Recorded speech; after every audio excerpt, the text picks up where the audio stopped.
Hello everyone, मेरा नाम है अमनप्रीत सिंह चड्ढा और आप मेरे को देख रहे हैं केजीएस ऐप पर। स्वागत है बच्चों आज के सेशन में।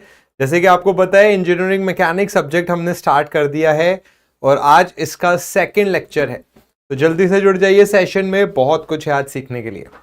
गुड आफ्टरनून, नमस्ते। हाँ जी, जल्दी से जुड़ जाइए इस सेशन में।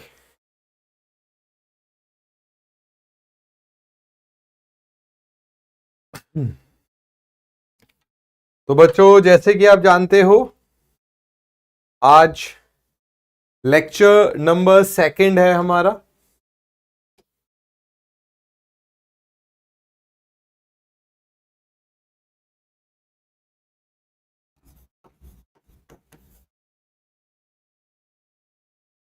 इक्विलिब्रियम फोर्सेस के बारे में हम पढ़ेंगे। गुड आफ्टरनून, प्रणाम प्रणाम, गुड आफ्टरनून।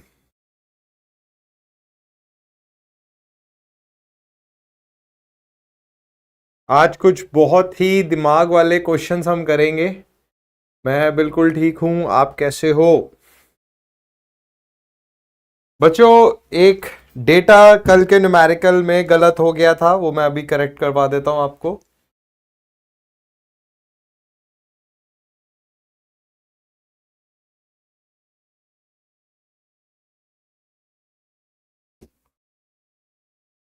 ये √10 एंड √13 था, ये 10 और 13 नहीं है, √10 और √13 है और इसके बेसिस पे आंसर ऑप्शन ए आएगा। ठीक है, तो इन्होंने आपसे बोला कि दो फोर्सेस हैं, राइट एंगल पर हैं तो वैल्यू 10 है। तो हमें पता है कि जब दो फोर्सेस राइट एंगल पे हैं थीटा 90 डिग्री हो जाएगा, तो √P1² प्लस P2² रिजल्टेंट उस टाइम पर 10 है, मतलब P1² प्लस P2² की वैल्यू 10 हो जाएगी। और इन्होंने बोला कि अगर 60 डिग्री पे है तो 13 है। तो ऐसे केस में √P1² plus P2² plus 2P1 P2, ठीक है, कितना हो गया? cos 60 बच्चों कितना होता है? 1/2 और ये वैल्यू √13 है। ठीक है, तो √P1² plus P2² plus P1 P2 is equals to √13, या P1² plus P2² P1 P2 is 13। तो बच्चे P1 P2 की वैल्यू 3 आ गई। वैसे तो आप ऑप्शंस के बेसिस पे देख सकते हो सारा, तो P1 P2 की मल्टीप्लाई करके 3 सिर्फ एक ऑप्शन में आ रहा है, इनकी मल्टीप्लीकेशन करिए तो बच्चे ये वैल्यू 5 आ रही है, ये 4 आ रही है, 8 आ रही है, 3 आ रही है। तो answer has to be this. But अगर आपको सॉल्व करना है तो आप यहां से P1 की वैल्यू 3/P2 लिख सकते हो, उसका स्क्वायर करोगे तो 9/P2² plus P2² is equals to 10 हो गया। ठीक है, और को सॉल्व कर लीजिए अब। तो 9 plus P2 to the power 4 और ये हो गया -10P2²। अब इतनी मैथमेटिक्स में जाने के बजाय हम P1 P2 इंटू 3 ऑप्शन से ही आंसर को क्लियर कर सकते। जीते रहो बेटा, हेलो हाय। ठीक है, तो ये क्वेश्चन हो गया। उसमें जो कल था उसमें यहां रूट नहीं था, इसलिए हो सकता है आपका आंसर गलत आ रहा हो। एक दो क्वेश्चन और देखते हैं फिर हम थ्योरी में आगे बढ़ेंगे। अब जैसे ये क्वेश्चन है, बहुत अच्छा क्वेश्चन है। तो इन्होंने आपको बोला है कि एक ट्राइंगल है ABC, इसकी साइड आपको दे रखी है 40 mm 30 mm दे रखी है। इनमें 3 फोर्सेस लग रही हैं, 40 न्यूटन, 50 न्यूटन और 30 न्यूटन, जो बता रखा है आपको किन साइड्स पर लग रही है। आपसे रिजल्टेंट पूछा गया है कितना होगा इस सिस्टम में। ठीक है, आपसे रिजल्टेंट पूछा गया। तो बच्चे जब भी आपको ऐसे क्वेश्चंस मिले तो आप सबसे पहले क्या करोगे? आप नेट फोर्सेस निकाल लो, नेट फोर्सेस निकालो in x and y direction. Net forces निकालने की आप कोशिश करो। ठीक है, अब जैसे अगर हम बात करें तो भैया सी पर 50 न्यूटन ऊपर है, 40 न्यूटन इधर है। अब ये जो फोर्स है हमें इसको रिजॉल्व करना पड़ेगा। तो इसको रिजॉल्व हम कैसे कर सकते हैं, देखिए एक ये नीचे आ गया यहां पर ऐसे, और एक ये इधर ऐसे रिजॉल्व हो गया। अब ये एंगल थीटा है तो ये एंगल भी थीटा हो जाएगा वर्टिकल अपोजिट से। तो बच्चे यहां पर अगर हमें फोर्स अभी नहीं पड़ता है, बट ये जैसे 30 न्यूटन की फोर्स है, तो ये हो गया 30 कॉस थीटा और ये हो गया 30 साइन थीटा। पहले साइन थीटा निकालने की कोशिश करते हैं। थीटा बच्चे थीटा के सामने परपेंडिकुलर होता है, तो 10 थीटा कितना हो जाएगा, perpendicular 30 upon base 30 upon 40 means 3/4। ये परपेंडिकुलर हो गया, ये बेस हो गया। अगर हम हाइपोटेन्यूज की बात करें तो वो 5 आएगा, अंडर रूट या 50 आएगा, under root 30 square plus under root 40 square. अब जैसे हमें 30 कॉस थीटा पता करना है, अगर मैं आपसे बोलूं कि आप मुझे बताइए कि वाई डायरेक्शन में फोर्सेस कितनी है, तो आप बोलोगे सर एक तो 50 है 50, और आप बोलोगे सर वाई डायरेक्शन में एक फोर्स नीचे लग रही है विच इज -30 साइन थीटा। तो 50 -30 बच्चे साइन क्या होता है, परपेंडिकुलर अपॉन हाइपोटेन्यूज। तो परपेंडिकुलर कितना है 30 और हाइपोटेन्यूज कितना है 50। तो प्यारे बच्चे इसको आपने सॉल्व करा, ये वैल्यू आ जाएगी 50 माइनस ये कितना हो गया 0.6 इंटू 3 हो गया 18। तो ये वैल्यू आ जाएगी 32 न्यूटन। तो बच्चे एक्स डायरेक्शन में net force, sorry Y direction में नेट फोर्स है 32 न्यूटन। ठीक है,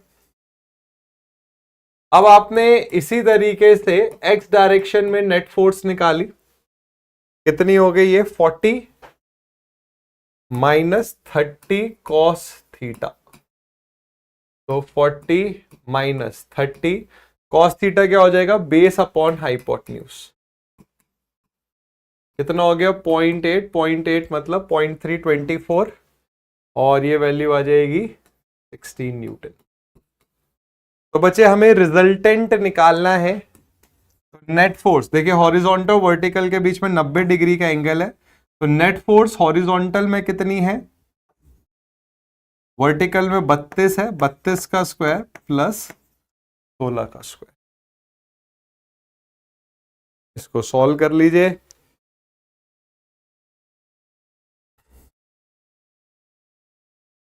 इन क्वेश्चंस को आपने कर लिया तो बाकी तो आप आराम से कर लोगे।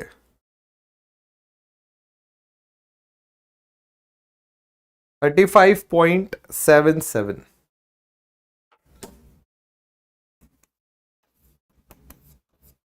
और आप बोल सकते हो 35.8 न्यूटन, बी ऑप्शन।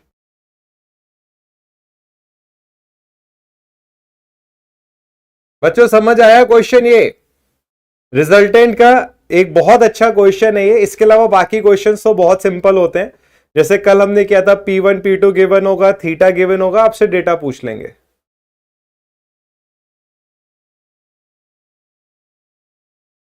कैलकुलेटर का बच्चों मेरे फोन में मैंने कैलकुलेटर डाउनलोड कर रखा है, ये इसका पेड वर्जन भी आता है और फ्री वर्जन भी आता है, आप डाउनलोड कर सकते हो। इसका नाम है पेनेकॉल, PANECAL।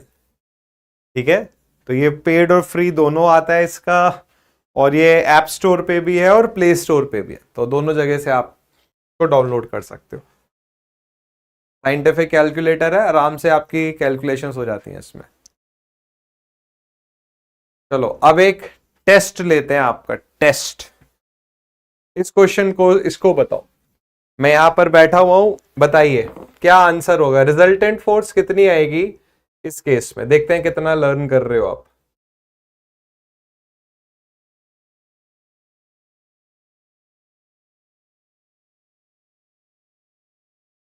अभी बताता हूं बच्चे एंगल का, एक बार इसको सॉल्व करने की कोशिश करो।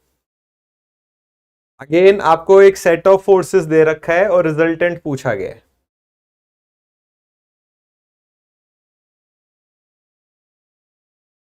देखते हैं सबसे पहले आंसर कौन देता है।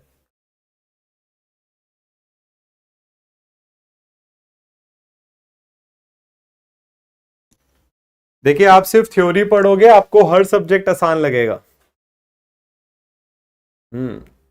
आप जैसे देख रहे हो डेसिमल के बाद आपका डेटा नहीं जा रहा है, तो डेसिमल के बाद स्पेस लगा के डेटा लिखो, जैसे 85 पॉइंट स्पेस फिर डेटा लिखोगे तो वो आ जाएगा। तो बच्चे सबसे पहले आप नेट फोर्सेस पता करो, वाई डायरेक्शन में कितनी लग रही है। तो बच्चे 50 नीचे और 35 नीचे, तो 85 लग रही है। ठीक है, 85 kilo newton are the net forces in downward direction. अब अगर मैं आपसे पूछूं कि आप मुझे बताइए एक्स डायरेक्शन में नेट फोर्सेस कितनी है, तो 25 एक तरफ और 20 एक तरफ, कितनी है? 5 न्यूटन है। 25 और 20 के अपोजिट डायरेक्शन है। अब मैं आपसे बोलूं कि अच्छा आप मुझे रिजल्टेंट बताइए, तो आप बोलेंगे sir F X square plus F Y square का अंडर रूट। क्यों? क्योंकि एफ एक्स और वाई में 90 डिग्री का एंगल है, तो जो रिजल्टेंट में cos 90 आएगा उसकी वैल्यू 0 हो जाएगी। तो आपने बोला कि सर रिजल्टेंट आएगा 85 का स्क्वायर प्लस 5 का स्क्वायर, तो 85 से थोड़ी ही ऊपर वैल्यू आएगी, तो आंसर क्या हो गया? 85.15। आप सॉल्व भी कर लो, बट क्लियरली पता चल रहा है थोड़ी ही ऊपर वैल्यू आनी चाहिए, न्यूटन ना बोल के किलो न्यूटन नहीं।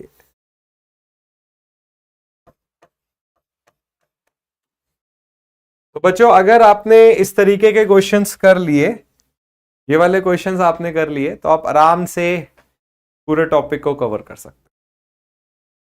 समझ आई बात बच्चों? आज और भी बहुत अच्छे न्यूमेरिकल्स हैं, अभी आपको मजा आएगा उनको सॉल्व करने में। बट पहले मुझे बताइए, जो आज हमने पढ़ा या जो कल हमने पढ़ा वो सब क्लियर है? ये एक अच्छा न्यूमेरिकल है, एंड दिस वन। तो इस बात से फर्क नहीं पड़ता कि आप कितने क्वेश्चंस करते हैं, इस बात से फर्क पड़ता है कि आप कैसे क्वेश्चंस करते हैं। ऐसे क्वेश्चंस करिए जो आपको बेहतर बनाए।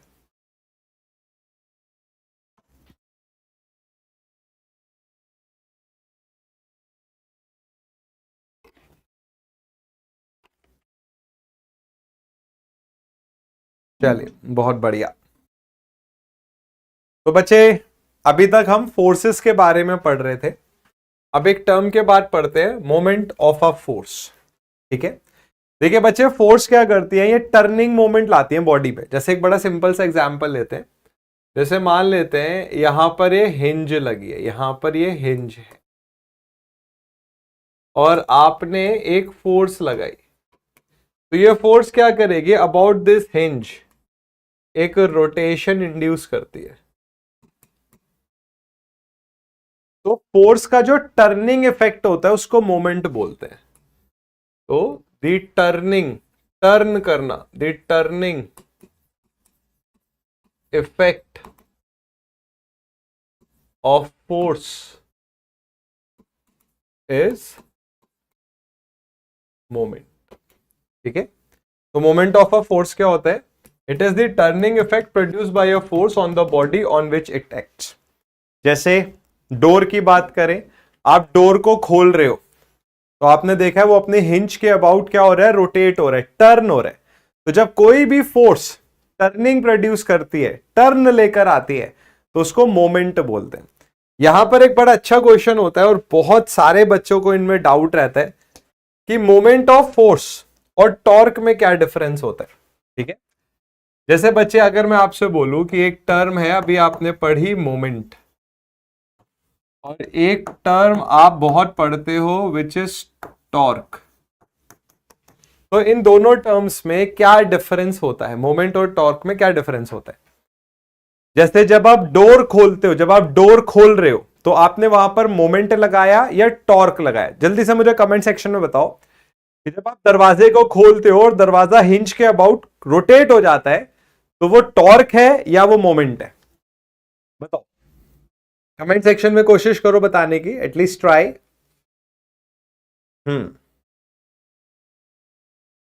ओके, ओवरवेलमिंग आंसर है मोमेंट। हर बच्चे ने मोमेंट बोला है। मैं आपको एक बड़ा सिंपल सा एक एग्जांपल देता हूं कि उसको बोलते क्या, एंड अच्छा लगेगा आपको वो एग्जांपल। देखो बच्चे, ये हमने एक रेक्टेंगल बनाया और ये हमने एक स्क्वायर बनाया। तो एक बड़ा इंटरेस्टिंग स्टेटमेंट आप पढ़ते हो कि every square is a rectangle but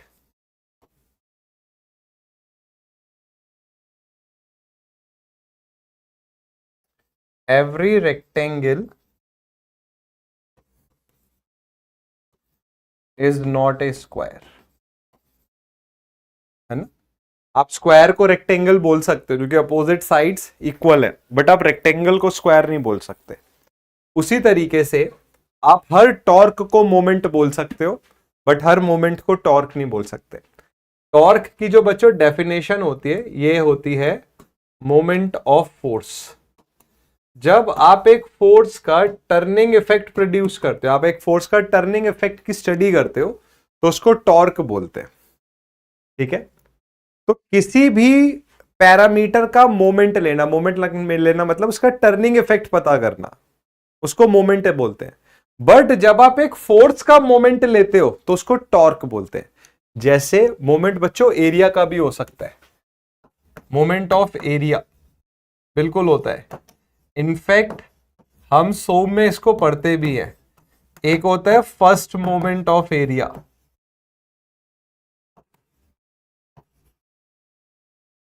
और एक होता है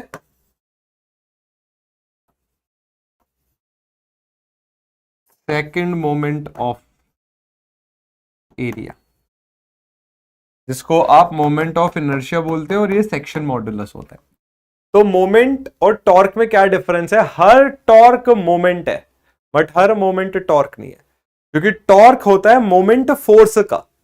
तो इसलिए टॉर्क को हम बोलते हैं कि टॉर्क हमेशा वेक्टर ही होगा, जबकि ये जो टर्म है फर्स्ट मोमेंट ऑफ एरिया, जरूरी नहीं है वेक्टर हो, ठीक है। तो इसलिए हम ये बोलते हैं कि every torque is a moment but every moment is not a torque. तो जहां पर आप टॉर्क शब्द बोल रहे हो, आप बिल्कुल मोमेंट बोल सकते हो, बट जहां आप मोमेंट बोल रहे हो वहां जरूरी नहीं आप टॉर्क बोल सकते। बच्चों डिफरेंस समझ आया? ये नहीं, ऐसा नहीं है कि टॉर्क लॉन्गिट्यूडनल एक्सिस के अबाउट लगता है, मोमेंट कहीं और लगता है, ऐसा कुछ नहीं है। जो मैंने अभी आपको ये फिगर दिखाई, यहां पर आप बेंडिंग मोमेंट भी लिख सकते हो, आप मोमेंट भी लिख सकते हो यहां पर, और आप यहां पर टॉर्क भी लिख सकते हो। जब आप मोमेंट एक फोर्स का लेते हो तो वो टॉर्क है, मोमेंट आप किसी और टर्म का भी ले सकते हो।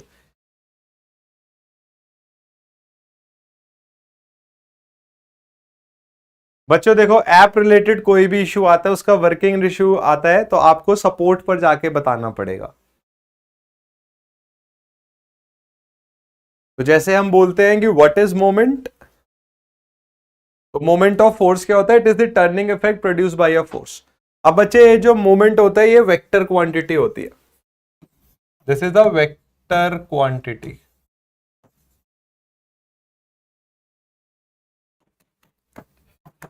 क्योंकि ये बॉडी को या तो क्लॉकवाइज रोटेट कराती है या एंटी क्लॉकवाइज रोटेट कराती है,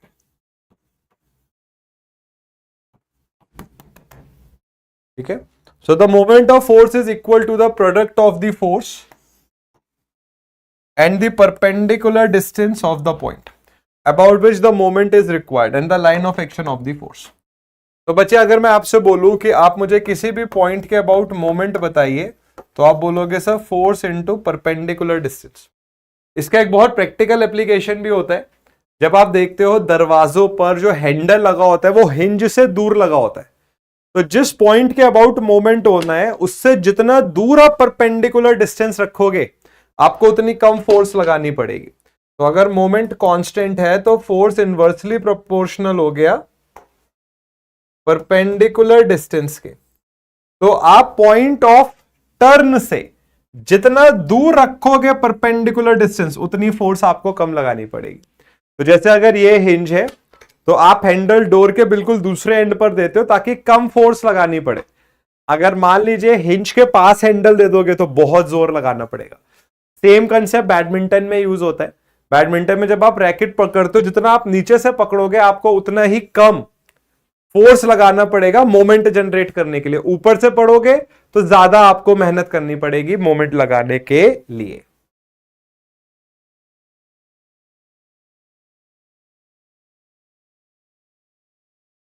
बात समझ आई बच्चों?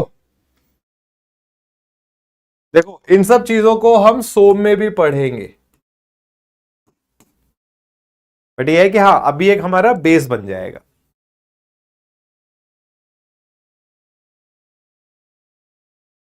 हाँ बिल्कुल सही बात है, बिल्कुल अच्छा एग्जाम्पल दिया। हैंड पंप, हैंड पंप में आप क्या करोगे, जितने दूर से हैंड पंप को आप दबाओगे उतना कम एफर्ट लगाना पड़ेगा, जितने पास से करोगे उतना ज्यादा एफर्ट लगाना पड़ेगा। बहुत बढ़िया, वेरी गुड एग्जाम्पल। अब बच्चों लॉ ऑफ मोमेंट्स है, एक बहुत सिंपल सा लॉ है। इक्विलिब्रियम का लॉ होता है कि summation of all the moments zero होना चाहिए अगर बॉडी इक्विलिब्रियम में। तो if a body is rotational equilibrium, is in rotational equilibrium under the action of number of forces, equilibrium में है अगर एक बॉडी, ठीक है, the sum of the clockwise moments of the forces about any point should be equal to the sum of anti clockwise moment about the same point. तो बच्चों law of moments क्या है कि अगर कोई बॉडी इक्विलिब्रियम में है तो जो क्लॉकवाइज मोमेंट्स का सम है, इनको न्यूमेरिकल्स के थ्रू हम और अच्छे से समझेंगे। तो बच्चे मैथमेटिकली हम ये बोल सकते हैं कि जो क्लॉकवाइज मोमेंट्स का सम है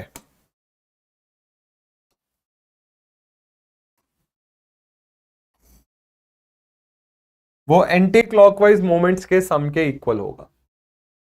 ठीक है, बहुत सिंपल सा रूल है। इसकी जो जरूरत पड़ेगी बहुत ज्यादा पड़ती है जब हम रिएक्शंस को कैलकुलेट करते हैं, जब हम रिएक्शंस निकालते हैं बीम्स में, तो इस कंसेप्ट की बहुत जरूरत पड़ेगी।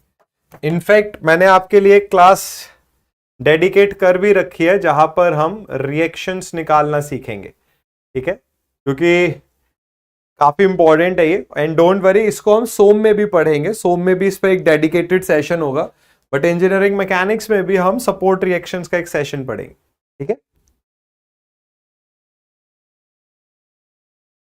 अच्छा एक चीज मैं और बता दूं, यहां पर जल्दी से बता देता हूं, कल हमने क्या क्या पढ़ा था वो देख लेते हैं एक बारी।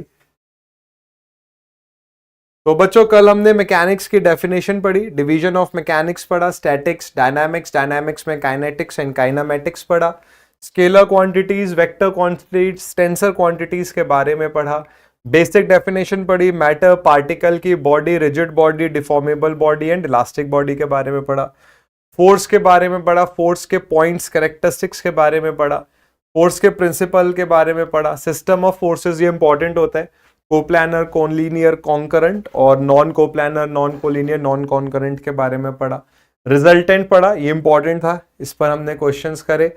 इसमें बच्चों पैरेललोग्राम लॉ के बारे में पढ़ा और जो हमारा ये फॉर्मूला था इसके बारे में पढ़ा, फिर हमने इससे रिलेटेड क्वेश्चंस करे थे, ठीक है। फिर अभी हमने टॉपिक स्टार्ट किया है मोमेंट, और ये एक सिंपल सा रूल है, ठीक है। मोमेंट का बच्चों एक और लॉ होता है, इसको बोलते हैं वेरिगॉन्स प्रिंसिपल ऑफ मोमेंट्स, बहुत सिंपल लॉ है, इन सबको आप यूज भी करते हो, अगर आपने सोम पढ़ा है तो ये सब आपने यूज भी करा है। तो if a number of coplanar forces are acting simultaneously on a particle, the algebraic sum of the moments of all the forces about any point is equal to the moment of the resultant force about the same point। तो मान लीजिए एक body है, इस पर कई सारी forces लग रही है, लेट्स से इस पर कई सारी फोर्सेस लग रही है, तो ये फोर्सेस जो मोमेंट प्रोड्यूस कर रही हैं, ठीक है, आपने हर फोर्स का मोमेंट निकाल के उसको ऐड कर दिया, जो इन फोर्सेस का रिजल्टेंट है वो अकेला ही उतना मोमेंट प्रोड्यूस कर देगा। तो अगेन बहुत सिंपल बात है, बहुत सिंपल सा कंसेप्ट है।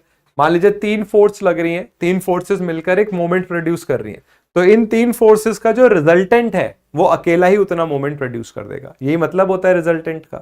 कल हमने पढ़ा रिजल्टेंट क्या करता है, वो अकेला उतना इफेक्ट प्रोड्यूस कर देता है जितना सेवरल फोर्सेस मिलकर प्रोड्यूस करती हैं, ठीक है। तो यहां पर ये हो गया वेरिगॉन्स प्रिंसिपल ऑफ मोमेंट्स, ठीक है, बहुत सिंपल है, इसको हम यूज करते हैं, बस ये होता है कि आपने हो सकता है इसको नाम से ना पढ़ो, आज मैं आपको ये बताता हूं कि हम बड़े ही यूनिक टाइप के क्वेश्चंस करेंगे जो एग्जाम्स में बहुत आते हैं, जैसे कि ये वाला क्वेश्चन। ठीक है, ये क्वेश्चन बच्चे, मैंने आपको बोला ना कि हमारी बहुत सिंपल सी मानसिकता है कि हम 40 क्वेश्चन नहीं करेंगे, हम 10 क्वेश्चन करेंगे, बट ऐसे क्वेश्चन करेंगे कि दिमाग हमारा एकदम सेट हो जाए। जैसे ये क्वेश्चन है, रिएक्शन निकालने के लिए पूछे जाते हैं, एई एग्जाम्स में बहुत आते हैं, और एई एग्जाम्स के क्वेश्चन जेई में आते हैं। उसके बाद इस तरीके के क्वेश्चन, धागे से आपने एक बॉल को बांधा हुआ है, वो आपसे बोलेंगे अच्छा बताइए धागे में कितनी टेंशन इंड्यूस होगी या कितना यहां पर रिएक्शन जनरेट होगा। तो आज हम इस तरीके के क्वेश्चंस करेंगे, बट इन क्वेश्चंस को करने से पहले हमें एक सर्टेन कंसेप्ट को सीखना होता है जिसको बोलते हैं इक्विलिब्रियम फोर्सेस। तो ये बहुत बढ़िया क्वेश्चन है, ये आपके दिमाग को अच्छे से यूज कराएंगे। उससे पहले एक सिंपल सी चीज देख लेते हैं, कपल एंड इट्स इफेक्ट। तो बच्चे सबसे पहले कपल क्या होता है, दो इक्वल एंड अपोजिट फोर्सेस को कपल बोलते हैं। तो equal and opposite forces are known as couple.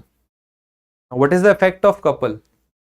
Couple produces rotation. Couple rotation लेकर आता है।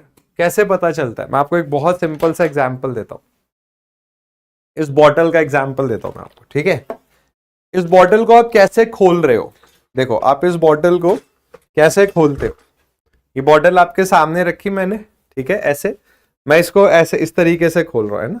तो अगर आप ध्यान से देखो तो एक फोर्स क्या होती है, इस तरीके से इधर जा रही है, एक फोर्स इधर जा रही है ऐसे, और जो दूसरी फोर्स है वो पीछे की तरफ आ रही है। तो अगर हम ध्यान से देखें, इसको ऐसे दिखाऊं मैं आपको, तो एक फोर्स ये जा रही है इधर और दूसरा ये जो है ये इधर आता है। तो एक फोर्स आगे और एक फोर्स पीछे। तो बच्चे, जब आप एक फोर्स को आगे और एक फोर्स को पीछे लेके आते हैं तो क्या होता है, ये अपनी पोजीशन पे टर्न होता है, रोटेट कर जाता है। अब जैसे अगर मैं इसको एक फिगर के थ्रू दिखाऊं कि कपल का इफेक्ट क्या होता है, और बहुत इंपॉर्टेंट होते हैं, सब सोम में यूज होते हैं। देखिए, सोम मैकेनिक्स है, मटेरियल, सॉलिड मटेरियल के मैकेनिक्स है सोम। तो अगर हम बात करें तो जैसे मान लीजिए ये एक बॉडी है और मैंने इस पर एक कपल लगाया, तो what is the effect of this couple? ये कपल क्या करेगा, ये इस पॉइंट पर, जैसे जो इसका सेंटर है, इस सेंटर पर इस बॉडी को रोटेट करा देगा। आपको मैं एक और बहुत सिंपल एग्जांपल देता हूं, गाड़ी का स्टीयरिंग व्हील।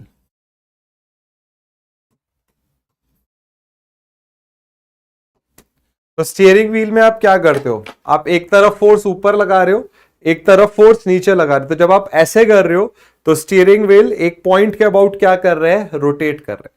तो अगर आपसे कभी पूछा जाए कि what does couple do, couple क्या करता है, तो आप बोलोगे कि सर कपल रोटेशन प्रोड्यूस करता है। तो जैसे मान लीजिए इन दोनों के बीच में यहां से यहां तक ये डिस्टेंस ए है, ये डिस्टेंस ए है, ये एफ है, और ये पॉइंट सी है। तो अगर मैं आपसे बोलूं कि आप मुझे बताइए सी पॉइंट के अबाउट मोमेंट क्या होगा, आप बोलोगे कि सर सी पॉइंट के अबाउट अगर आप मोमेंट ढूंढ रहे हैं तो एफ इंटू ए और यहां से F into A, so this is F, this is F. तो समेशन ऑफ मोमेंट्स, अगर मैं आपसे बोलूं इस पॉइंट के अबाउट मोमेंट बताइए, जैसे मान लीजिए मैंने आपसे ये डी पॉइंट है, मैंने आपसे बोला कि मोमेंट अबाउट डी पॉइंट बताइए क्या होगा, तो आप बोलोगे सर फोर्स इंटू 2a। इस फोर्स की वजह से मोमेंट नहीं आएगा क्योंकि परपेंडिकुलर डिस्टेंस 0 हो जाएगा। तो मेन आपको क्या याद रखना है कि जो कपल होता है वो दो इक्वल एंड अपोजिट फोर्सेस से बनता है और रोटेशन प्रोड्यूस करता है एक बॉडी में। बात समझ आई बच्चों?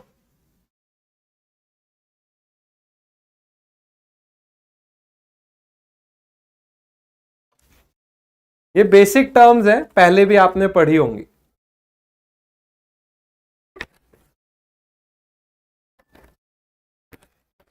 अब हम जो टॉपिक पढ़ेंगे ना बच्चे, उससे बहुत सारे क्वेश्चंस आते हैं, और ये है फ्री बॉडी डायग्राम, जिसको आप बोल सकते हो इक्विलिब्रियम फोर्सेस। एक बड़ा अच्छा सा एग्जांपल आप देख रहे हो। तो यहां पर क्या हो रहा है, ये बॉडी इक्विलिब्रियम में है। So when a body is said to be in equilibrium, a body is said to be in equilibrium जब समेशन ऑफ फोर्सेस 0 हो जाए। तो जैसे एक टर्म होती है static equilibrium,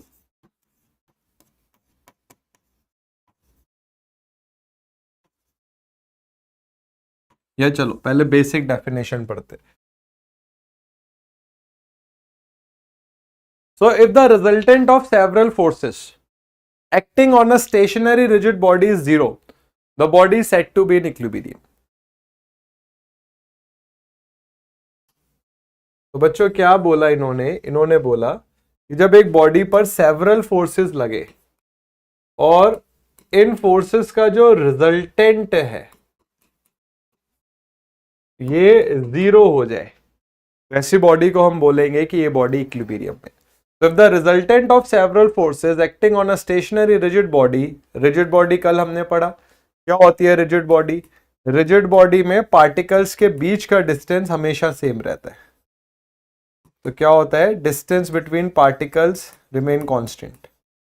Distance between particles is constant. ठीक है। Such a set of force whose resultant is zero are known as equilibrium forces. तो बच्चे इक्विलिब्रियम फोर्सेस क्या होती हैं? ये वो फोर्सेस होती हैं जिनका रिजल्टेंट का सम जीरो हो, जिनका रिजल्टेंट जीरो। तो अगर सबसे पहले रिजल्टेंट जीरो है तो body said to be in equilibrium, और जिन फोर्सेस का रिजल्टेंट जीरो होता है those forces are known as equilibrium forces. ठीक है।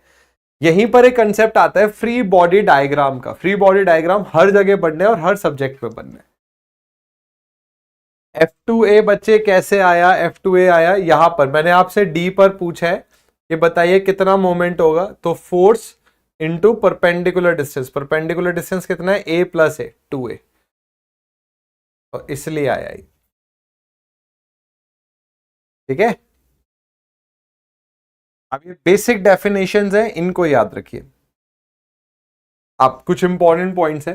When a body is acted upon by a number of forces, then the single force which will produce the same effect as produced by all the given forces is known as resultant force. तो देखो बच्चे, resultant तो हमने पढ़ा ही है। Resultant क्या होता है? जो अकेला ही उतना इफेक्ट प्रोड्यूस कर दे जितना कई सारी फोर्सेस मिलकर कर रही हैं। The force which brings the body in equilibrium when applied to the body acted upon by a set of forces is known as equilibrant. तो बच्चे वो फोर्स जो बॉडी को इक्विलिब्रियम में लेकर आए उसको बोलते हैं इक्विलिब्रेंट। ठीक है। ये देखो आपने ये सब पढ़ा होगा बट हो सकता है ये नाम ना पढ़े। जैसे भी वेरिगॉन्स प्रिंसिपल था, हमें पता है कि summation of moments different forces की वजह से जो समेशन आता है और जो रिजल्टेंट की वजह से मोमेंट आता है वो इक्वल होता है, बट इसका लॉ का नाम नहीं पता होगा। उसी तरीके से इक्विलिब्रेंट क्या होते हैं? ये वो फोर्स होते हैं जो बॉडी को इक्विलिब्रियम में लेकर आते हैं। अब नेक्स्ट पॉइंट क्या है? As a matter of fact the equilibrium is equal to the resultant force in magnitude but opposite in direction. ये इंपॉर्टेंट पॉइंट है। तो बच्चे हमने क्या बोला? एक बहुत सिंपल सा पॉइंट बोला गया यहां पर। सबसे पहले जब रिजल्टेंट की वैल्यू जीरो होती है तो हम बोलते हैं बॉडी इक्विलिब्रियम में आ गई। इन्होंने बोला वो फोर्स, भाई रिजल्टेंट मान लो इस डायरेक्शन में रिजल्टेंट लग रहा है, रिजल्टेंट के इफेक्ट को जब नलीफाई किया जाता है, रिजल्टेंट के इफेक्ट को घटाया जाता है, खत्म कर दिया जाता है, तो जो फोर्स आती है जिससे रिजल्टेंट के इफेक्ट को हम घटा देते हैं उसको बोलते हैं इक्विलिब्रेंट। तो इक्विलिब्रेंट क्या होता है? ये रिजल्टेंट के अपोजिट डायरेक्शन में होता है, इक्वल मैग्नीट्यूड का होता है। तो इक्विलिब्रियम जो है, जो इक्विलिब्रेंट होता है वो इक्वल होता है रिजल्टेंट फोर्स के बट अपोजिट डायरेक्शन में। तभी तो रिजल्टेंट के इफेक्ट को खत्म करता है। तभी तो हम बोलते हैं कि रिजल्टेंट नहीं लग रहा है। एक डायरेक्शन में रिजल्टेंट है, आप अपोजिट डायरेक्शन में उतनी फोर्स लगा दो सेम मैग्नीट्यूड की, तो रिजल्टेंट के इफेक्ट को क्या कर देगा? खत्म कर देगा। तो वो फोर्स जो रिजल्टेंट के इफेक्ट को खत्म कर देती है उसको इक्विलिब्रेंट बोलते हैं। बात समझ आई बच्चों? इसमें थ्योरी ज्यादा नहीं है, बस यही सिंपल सिंपल सी थ्योरी है। मेन है इसमें न्यूमेरिकल्स।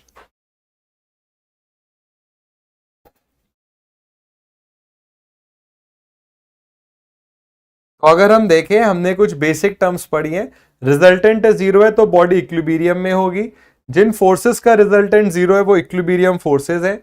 इक्विलिब्रेंट क्या होता है? ये वो फोर्स होती है जो रिजल्टेंट को जीरो कर देती है, तो रिजल्टेंट से अपोजिट डायरेक्शन में लगती है, इक्वल मैग्नीट्यूड की है। रिजल्टेंट क्या होता है? जो अकेला उतना फोर्स प्रोड्यूस कर दे जितना सेवरल फोर्सेस मिलकर कर रही हैं, और ये नीचे वाला पॉइंट अभी हमने देख लिया। ठीक है, अब एक टर्म आती है free body diagram. Free body diagram क्या होता है? जितनी भी फोर्सेस एक बॉडी पर लग रही हैं उन सबको मेंशन कर देना is known as free body diagram. जैसे the diagram of the isolated portion of a structure along with the net effect of different types of forces on that portion is known as free body diagram।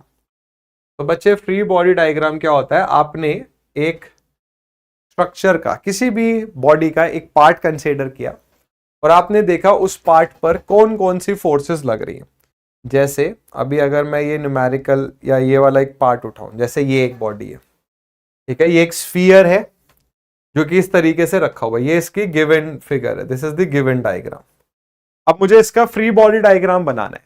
तो बच्चे free body diagram में क्या होता है? जब एक body touch करती है, जैसे अब ये पेन को मैंने अपने हाथ पे रखा और ये यहां पर रखा हुआ, ये नीचे तो जा नहीं रहा, जबकि ग्रेविटी की वजह से ये बॉडी नीचे जानी चाहिए। तो इसका मतलब है मेरा हाथ कोई फोर्स लगा रहा है जो इस पेन को मेंटेन कर रहा है। तो जब भी एक बॉडी दूसरे बॉडी को टच करती है तो वहां पर एक फोर्स आती है, इसको रिएक्शन बोलते हैं। तो पॉइंट सी जो है, जो पॉइंट सी है बच्चे, यहां पर बॉल टच हो रही है, सिमिलरली पॉइंट डी पर बॉल टच हो रही है, तो इन दो पॉइंट्स पर रिएक्शन आएगा।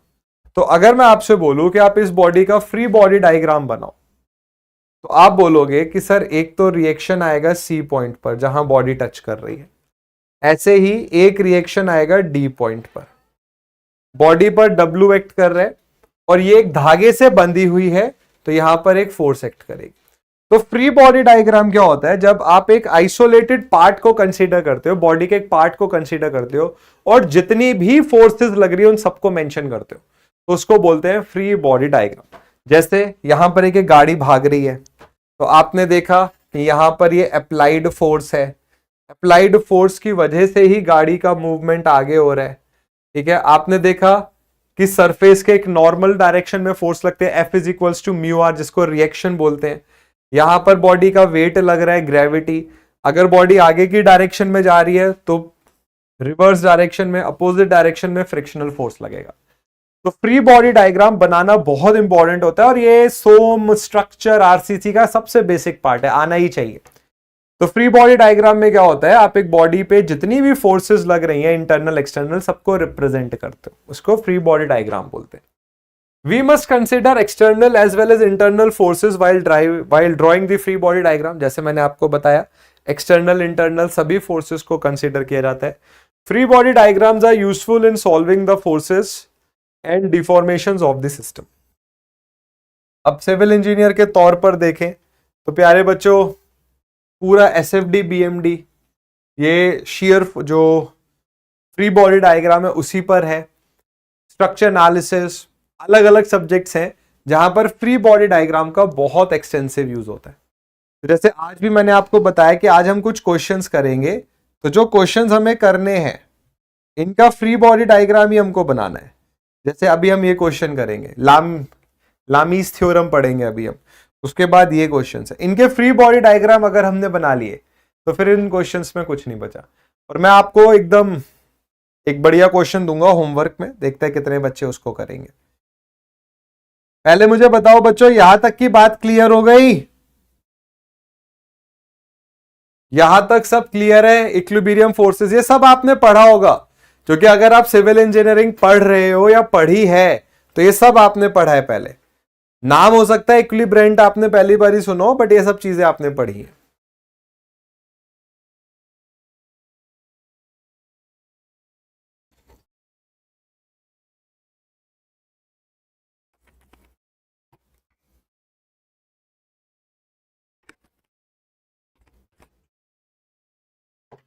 चलिए, बहुत बढ़िया, बहुत अच्छी बात है। Conditions of equations, condition and equations of static equilibrium for coplanar concurrent forces। Now what is the meaning of static equilibrium? The body is at rest। तो बच्चे, जब बॉडी रेस्ट में होती है और हम 2 डायमेंशन की बात करें, 2 डायमेंशंस की बात कर रहे हैं तो 3 इक्वेशंस हमें पता होती हैं। Summation of forces x direction में 0 होता है, summation of forces y direction में 0 होता है, और summation of moments z direction में 0 होता है। यही अगर हम 3 डायमेंशन की बात करें तो 6 इक्वेशन होती है। Sigma fx, sigma fy, sigma fz 0 होता है, sigma mx, sigma my, sigma mz 0 होता है। पहले हम 2 डायमेंशन को अच्छे से समझ लेते हैं। तो स्टैटिक इक्विलिब्रियम की कंडीशंस क्या हैं, ठीक है। कोप्लानर कॉनकरेंट का मतलब कल हमने पढ़ा था। कोप्लानर मतलब हो गया सेम प्लेन में होना, कल पढ़ा है इसको हमने। और कॉनकरेंट का मतलब क्या हो गया, सब फोर्सेस का एक पॉइंट पर आके इंटरसेक्ट करना, म्यूचुअल इंटरसेक्शन पॉइंट होना, ठीक है। एक म्यूचुअल इंटरसेक्शन पॉइंट है, इसी चीज को यहां बोला गया। If several coplanar concurrent forces act on a body, the body is said to be at rest और equilibrium if the resultant of all the forces acting on the body is 0, ठीक है। तो अगर सब फोर्सेस का resultant 0 आ रहा है तो बॉडी इक्विलिब्रियम में, इसको अभी हमने पढ़ा। और in other words the horizontal component and vertical component must be 0। कोई दिक्कत नहीं भाई, बिल्कुल सही बात है। कैसे सही बात है, देखो अभी मैंने आपको बताया कि जो रिजल्टेंट है, अभी हमने न्यूमेरिकल करे, वो fx is 0 under root fx square plus fy square था फॉर इक्विलिब्रियम, फॉर इक्विलिब्रियम। अभी हमने डेफिनेशन पढ़ी, रिजल्टेंट 0 होना चाहिए, ठीक है। तो भाई रिजल्टेंट 0 है, तो रिजल्टेंट कब 0 होगा, या आप ऐसे बोल दो under root fx square plus fy square 0 हो जाए, या fx square plus fy square 0 हो जाए। अब आप इसको नेगेटिव में लेकर जाओगे, रूट लोगे तो कॉम्प्लेक्स नंबर आ जाएंगे, अंडर रूट -1 आ जाएगा, कॉम्प्लेक्स तो कर नहीं सकते। तो इसका मतलब क्या हो गया कि fx और fy दोनों 0 होना चाहिए। तो बच्चे अगर किसी बॉडी में रिजल्टेंट 0 है, so net force in x direction and net force in y direction have to be 0। यही चीजें बोल रहे हैं कि अगर रिजल्टेंट 0 है तो summation of forces in x ना बोल के horizontal and in vertical v must be 0। तो mathematically conditions for equilibrium are what, these should be the equilibrium condition. जो अभी मैंने आपको बताया कि सिग्मा fx को ये डेल्टा h बोल रहे हैं, समेशन h, और सिग्मा fy को समेशन v बोल रहे हैं, तो ये 0 होनी चाहिए स्टैटिक इक्विलिब्रियम के केस में। इवन एक तरीके से प्रूफ भी हो गया कि हम क्यों ये बोलते हैं कि रिजल्टेंट या fx fy 0 होते हैं when we consider the equilibrium stages.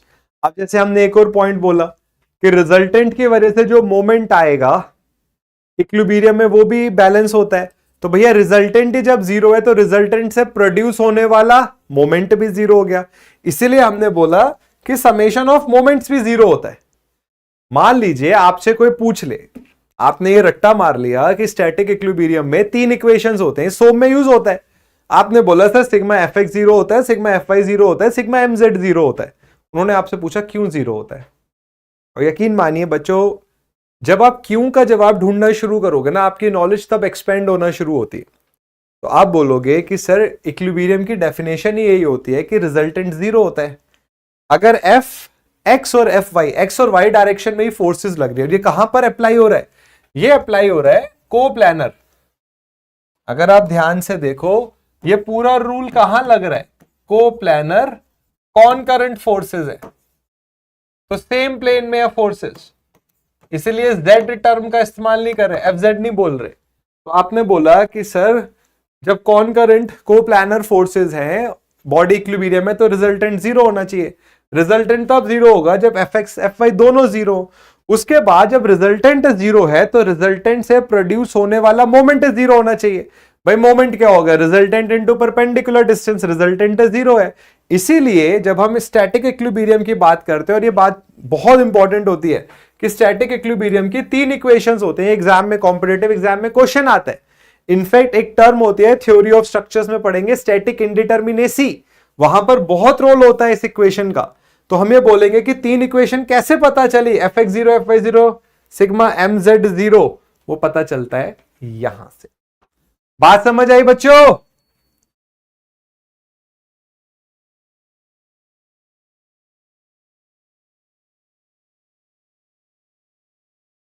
एक अच्छा पॉइंट है, मैं मानता हूं इट्स अ गुड पॉइंट।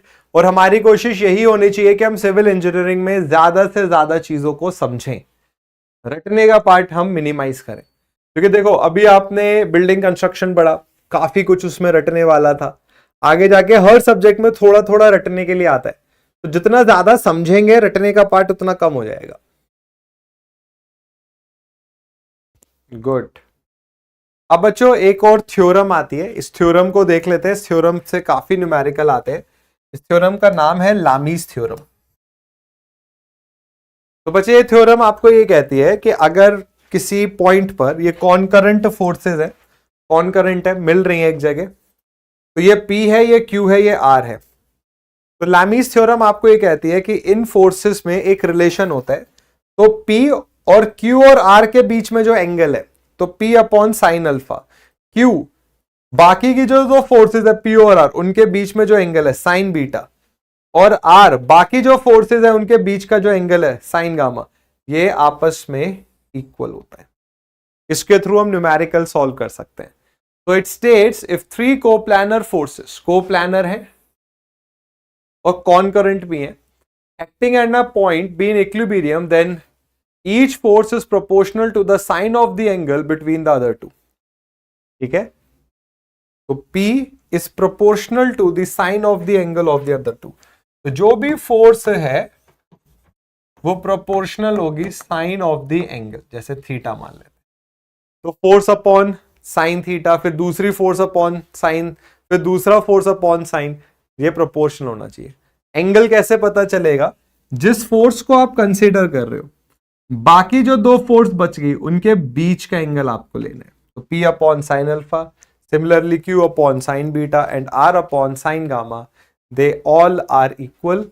ये थ्योरम से बहुत सारे क्वेश्चंस आते हैं, तो it is quite an important.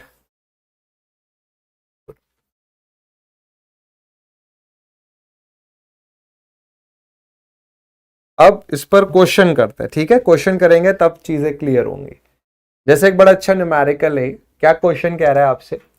An electric light fixture, एक इलेक्ट्रिकल लाइट फिक्सचर है 15 न्यूटन का, 15 न्यूटन की फोर्स लग रही है, hangs from point C by 2 strings AC and BC.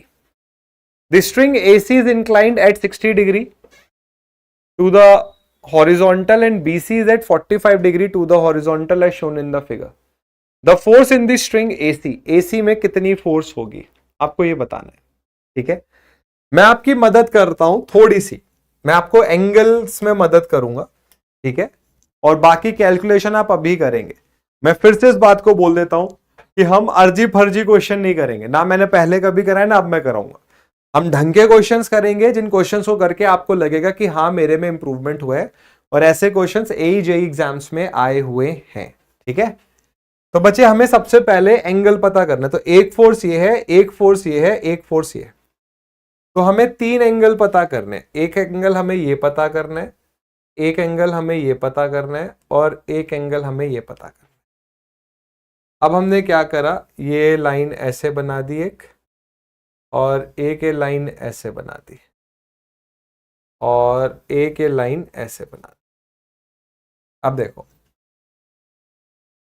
ये ऑल्टरनेट एंगल बन रहा है, ये ऑल्टरनेट एंगल बन रहा है, तो ये इतना एंगल हो गया 60 डिग्री, है ना? ये Z बन रहा है, ये हमें क्लियरली दिख रहा है, ये 90 डिग्री है, ये 90 डिग्री।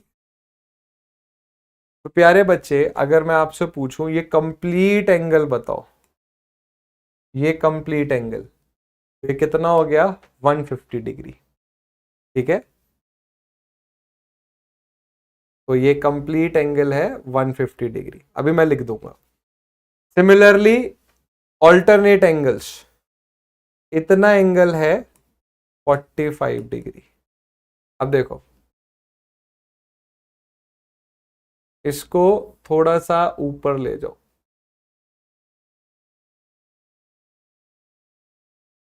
ये 60 डिग्री है, ये 90 डिग्री है, तो ये एंगल कितना हो गया? 30 डिग्री। तो ये पूरा एंगल आ गया 75 डिग्री। अब ये 90 डिग्री है, ये 45 है, तो ये एंगल भी कितना होगा? 45 डिग्री, और ये हो गया 90 डिग्री। अब लैमीज थ्योरम लगाते हैं। तो फोर्स, ये पॉइंट सी था, फोर्स इन सीबी। देखो, अगर हम सीबी देख रहे हैं तो बाकी दो फोर्सेस जो है उनके बीच का एंगल कितना है? 60 + 90, तो साइन 150 इज इक्वल्स टू, हमने फोर्स AC लिया, AC, ठीक है, तो हम ये फोर्स ले रहे हैं, तो बाकी जो दो फोर्सेस है उनके बीच का एंगल कितना हो गया? 90 + 45 sine 135। This should be equals to, बच्चे यहां फोर्स कितना है? वेट कितना है? 15 डिवाइडेड बाई, अब ये जो दो फोर्स है इनके बीच का एंगल 45 + 30 साइन 75। हमसे उसने किसमें फोर्स पूछी है? AC में। तो फोर्स इन AC क्या हो जाएगा? 15 साइन 135 अपॉन साइन 75। इसको सॉल्व कर लीजिए। आपके दिमाग में आएगा कि सर साइन 75 को कैसे सॉल्व करेंगे? 135 तो सॉल्व हो जाता है, 90 + 45 है, 1/√2 आएगा, कि साइन 75 कैसे सॉल्व होगा?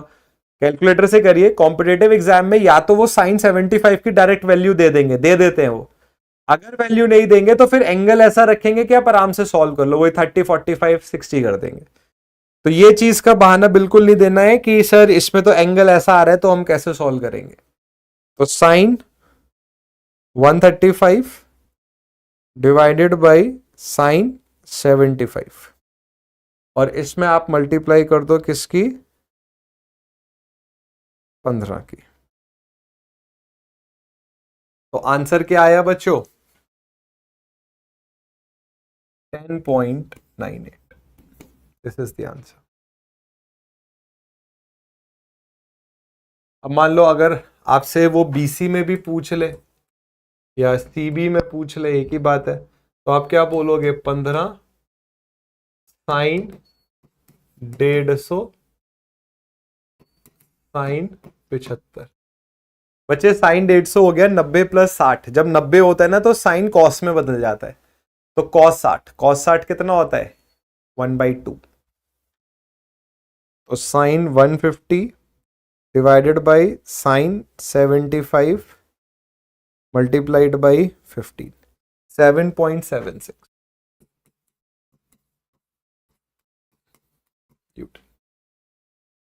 तो this is how you apply Lami's theorem.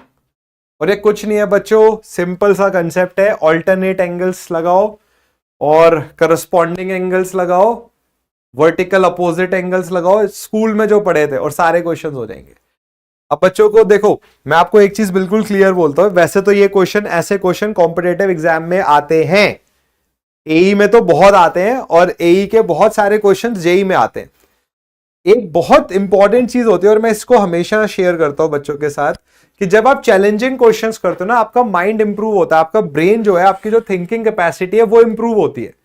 और जब आपका थिंकिंग कैपेसिटी इंप्रूव होगी, लेट्स से आप कोई ऐसी एक्सरसाइज कर रहे हो जिसको खोल करने से आपकी बॉडी की नर्व्स जो है वो स्ट्रांग बन रही हैं, और आप एक सर्टेन टूर्नामेंट में पार्टिसिपेट करो, लेट्स से वहां पे जरूरत नहीं है आपको इतने बल्कि होने की, बट फायदा ही है ना, नुकसान तो कोई नहीं है। तो ज्यादा सीखने का कभी नुकसान नहीं है। तो कॉम्पिटेटिव एग्जाम में जब ऐसे क्वेश्चन आएंगे, आपके आंसर्स ठीक आएंगे, तो मेरिट में आप इंप्रूव करोगे। और दूसरी बात, this will definitely help you in becoming a better version of yourself. आप बेहतर बनोगे आप। अब ऐसे तो ये समझ में आ जाना चाहिए, बट एक बच्चे ने बोल दिया तो मैं एंगल बता देता हूं कैसे आएंगे। सबसे पहले देखो, 3 याद रखो। 3 क्या होते हैं? Alternate angles. ऑल्टरनेट एंगल्स क्या है? ये Z, ये दोनों इक्वल होते हैं। फिर करस्पॉन्डिंग एंगल्स, अगर पैरेलल हैं दो लाइनें तो ये दोनों एंगल इक्वल होंगे, एंड वर्टिकल अपोजिट एंगल्स, इन्हीं का यूज है। सो में भी इनका यूज होगा। तो ये एंगल 60 है तो ये एंगल 60 होना चाहिए। ये एंगल 45 है तो z बन रहा है, तो ये एंगल 45 होना चाहिए। क्लियरली ये 90 बन रहा है तो ये एंगल 45 होना चाहिए। क्लियरली ये 90 दिख रहा है, ये 90 दिख रहा है। अब इस ट्राइंगल में, ट्राइंगल के तीनों एंगल का सम 180 होता है, तो ये 60 है, ये 90 है, तो ये एंगल कितना होना चाहिए? 30 होना चाहिए। अब ये 60 प्लस 90 कितना हो गया? 150। 45 प्लस 90 135। 35 प्लस 30 75। बात समझ आई बच्चे?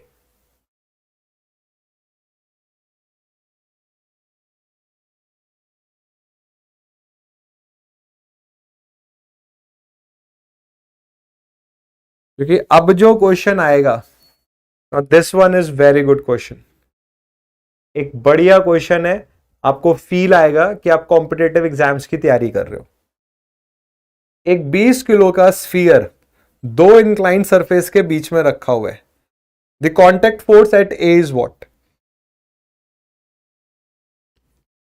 बच्चों इस तरीके से सरफेस है, बीच में बॉल रखी हुई है, ठीक है। अभी बॉडी इक्विलिब्रियम में है क्योंकि बॉडी मूव नहीं कर रही, स्टैटिक इक्विलिब्रियम में है। तो यहां पर क्या होगा, अगर हम इसका थोड़ा सा फ्री बॉडी डायग्राम बनाएं,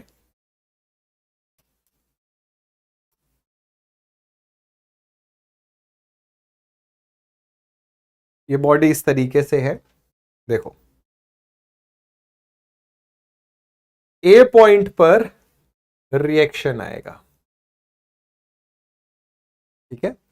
ऐसे ही बी पॉइंट पर एक और रिएक्शन आएगा इस तरीके। इनको जब आप आगे बढ़ाओगे तो ये सेंटर पे मिलेंगे। अरे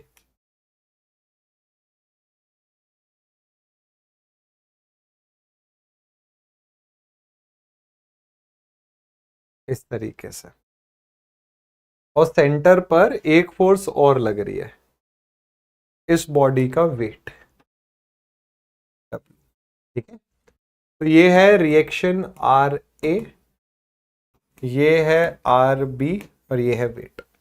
आपके दिमाग में आए कि सर रिएक्शन क्यों लग रहा है, तो मैं आपको फिर से बता देता हूं। ये रिमोट है, ये ग्रेविटी की वजह से नीचे जाएगा, बट मैंने इसको अपने हाथ पर रखा हुआ है। तो भाई कोई फोर्स है जो इस रिमोट को नीचे जाने से रोक रही है। अगर मैं इस रिमोट का फ्री बॉडी डायग्राम बनाऊं तो एक इसमें वेट W नीचे लगेगा, और क्या लगेगा, एक ऊपर डायरेक्शन में रिएक्शन लगेगा। ये जो ऊपर डायरेक्शन का रिएक्शन है, ये वेट को क्या कर रहा है बच्चों? बैलेंस कर रहा है।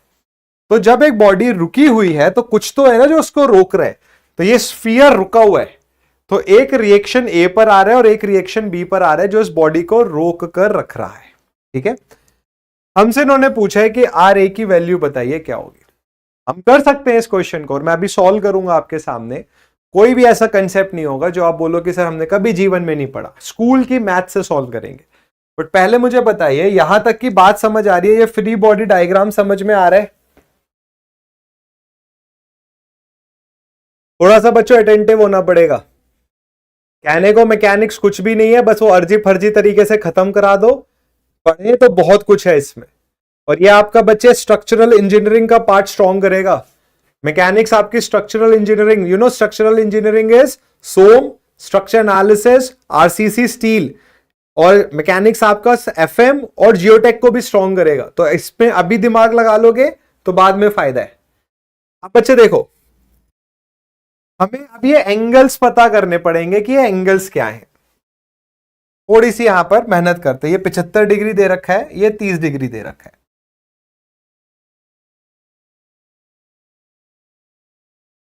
तो यहां से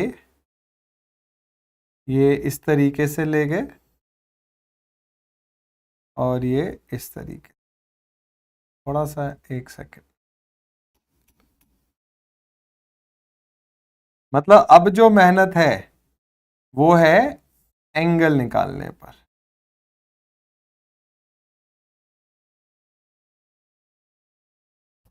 हमें ये पता करना है कि ये जो एंगल्स हैं, इन एंगल्स की वैल्यू क्या है, क्योंकि अगर हमें एंगल्स पता चल जाएंगे तो फिर हम लामीज थ्योरम लगाकर इसको सॉल्व कर सकते हैं। क्योंकि वेट हमें पता है, वेट होता है m इंटू जी, m 20 गिवन है, g 9.81 है, तो वेट हमें पता है, हमें एंगल्स पता करने हैं, लामीज थ्योरम लगानी है और आंसर आ जाएगा। ठीक है, अब ये एंगल कैसे आएंगे, बड़े सिंपल तरीके से हम लेकर आएंगे इनको। देखो मैंने क्या करा, इसको थोड़ा सा ऐसे करा, ये एंगल 75 है, ठीक है, ये मैंने इसके पैरेलल एक लाइन ड्रॉ करी, पैरेलल। तो बच्चे अगर ये एंगल 75 है तो ये एंगल भी 75 होना चाहिए। ये पूरा एंगल 90 डिग्री होता है। स्कूल आपको याद आ जाएगा, अगर स्कूल में पढ़ाई करी है तो अभी कोई दिक्कत नहीं आएगी, और नहीं करी है तो फिर तो दिक्कत ही दिक्कत है। मैं ये आपसे बोल रहा हूं कि जब कोई बॉडी टेंजेंट होती है सर्कल के और आप रेडियस से कोई एंगल डालते हो, अरे भगवान व्हाट हैपेंड,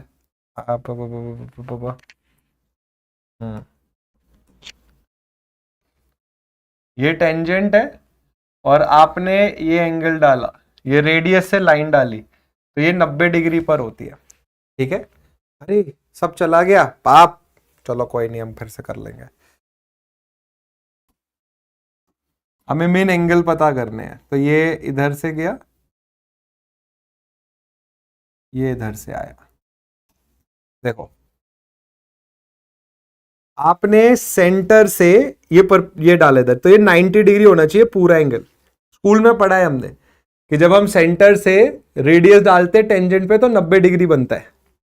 अब ये 75 डिग्री है, तो 75 डिग्री कैसे बनेगा, अगर मैं ये एक पैरेलल लाइन लेके जा रहा हूं, तो ये लाइन पैरेलल है, तो ये एंगल ऐसे बन रहा है, ऐसे ये बन रहा है, तो पैरेलल है।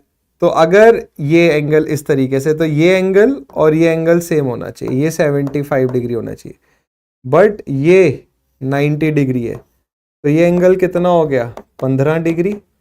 अब ये एंगल 15 डिग्री है, ठीक है, तो आपको पता करना है कि ये एंगल कितना होगा, तो बता सकता है?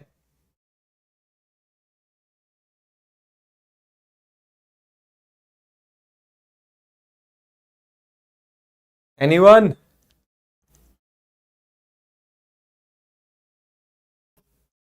75 डिग्री होगा। यही होता है बच्चों, जब स्कूल में पढ़ाई नहीं करते हैं ना तो बाद में दिक्कत आती है। वो जो बोलते हैं ना कि बस स्कूल में पढ़ने का क्या ही फायदा है, यही फायदा होता है।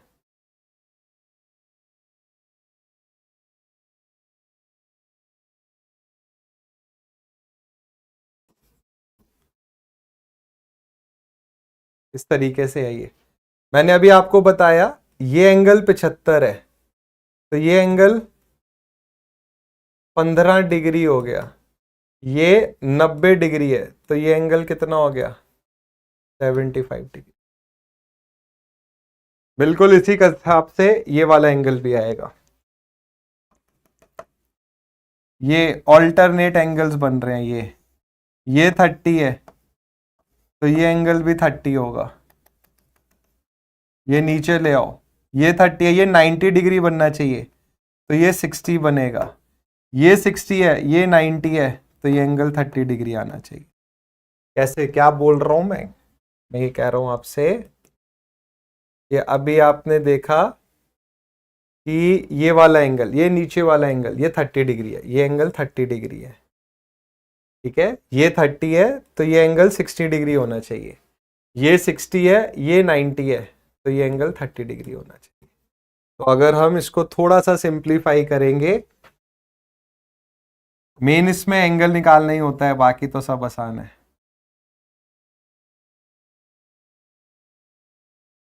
ये वेट है, तो ये एंगल, उप्स सॉरी, ये एंगल 75 डिग्री, ये एंगल 30 डिग्री, और ये वेट।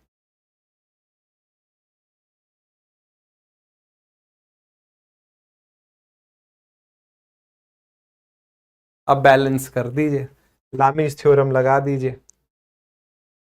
ये आर ए है, इसको ऐसे आगे ले जाओ समझने के पॉइंट से। ये आर बी है, इसको ऐसे आगे ले जाओ आर बी।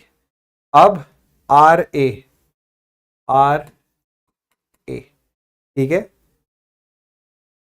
प्यारे बच्चे, इनमें एंगल्स देख लो। अब जैसे ये आर ए है, ये आपका डब्लू लग रहा है, ठीक है। अब इसको बैलेंस कर दो, या अगर ऐसे नहीं करना चाहते तो आप एक और तरीके से भी कर सकते हो, तरीके बहुत सारे हैं। आर ए का कंपोनेंट ले लो, एक ये हो गया और एक कंपोनेंट आर ए का ये हो गया। देखो ये एंगल 75 है, तो बच्चे वर्टिकल अपोजिट से ये एंगल 75 डिग्री होना चाहिए। ये 75 है तो ये 75, साथ में होता है कॉस, तो R A cos 75 degree. Similarly ये 30 है तो ये एंगल 30 डिग्री होना चाहिए। तो आर बी का एक कॉम्पोनेंट आ गया 30, तो प्लस आर बी कॉस 30 किसके इक्वल होना चाहिए, वेट के। आर बी का एक कंपोनेंट ये आएगा और एक कंपोनेंट ये आएगा, तो बच्चे आर ए ये कंपोनेंट कितना एंगल छोड़ के आ रहा है, साइन 75 किसके इक्वल होना चाहिए, आर बी साइन 30 के। तो आर ए आर बी में रिलेशन आ जाएगा, उसको यहां पुट करेंगे तो वैल्यूज आ जाएंगी। अब मैं पूरा श्योर हूं कि मेरे अलावा किसी को समझ नहीं आया ये। कोई ऐसा बच्चा जिसको समझ आया हो, किसी एक आध स्टूडेंट को? अब वही है ना। अब देखो, हो सकता है कि आपने मैकेनिक्स कभी पढ़ी ना हो, और हो सकता है किसी ने आपको बोलो कि मैकेनिक्स ये कौन पढ़ता है, ये कौन पढ़ाता है, बट बच्चों ये इंपॉर्टेंट है, ये आते हैं एग्जाम में, और ये सब चीजें सोम में यूज होंगी, स्ट्रक्चर एनालिसिस में यूज होंगी। पता है लोगों को, बच्चों को स्ट्रक्चर में क्यों डर लगता है, क्योंकि स्ट्रक्चर में मैथमेटिक्स का इन्वॉल्वमेंट है, और जैसे ही मैथ्स आती है तो 90% बच्चे तो ऐसे ही हाथ खड़े कर देते कि मैथ्स ये कहां से आ गई। मैं आपको एक बारी और इस फोर्स को रिजॉल्व करना सिखा रहा हूं, ठीक है। मैं ये मानता हूं कि अभी तक कुछ भी हमने ऐसा नहीं पढ़ा है जो मैं बोल दूं आपको कि बहुत ही अलग है और आज तक कभी आपने स्कूल में नहीं पढ़ा होगा। एक लास्ट टाइम देख लो बस, थोड़ा फिगर को बड़ी करते हैं कि अच्छे से समझ में आ जाए। तो ये बॉडी है,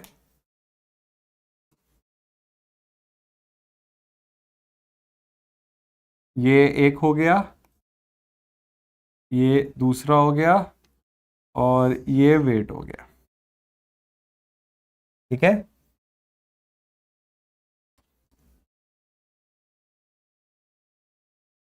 एक ये हो गया ऐसे, और एक ये हो गया ऐसे।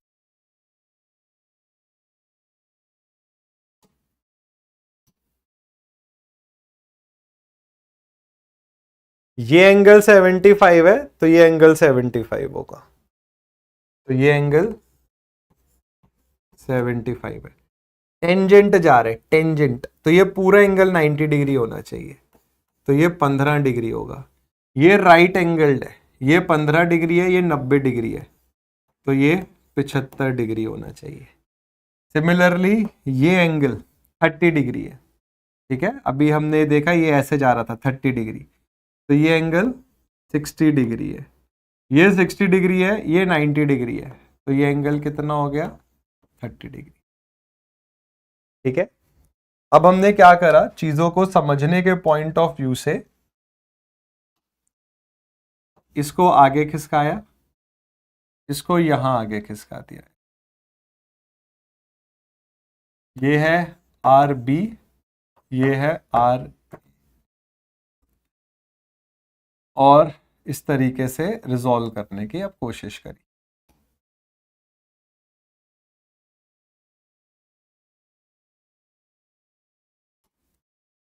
ये एंगल 75 है, वर्टिकल अपोजिट, ये एंगल और ये एंगल इक्वल होंगे, तो ये और ये, तो ये एंगल 75 डिग्री होगा। सिमिलरली ये है, ये ऐसे गया, तो ये एंगल 30 डिग्री होगा।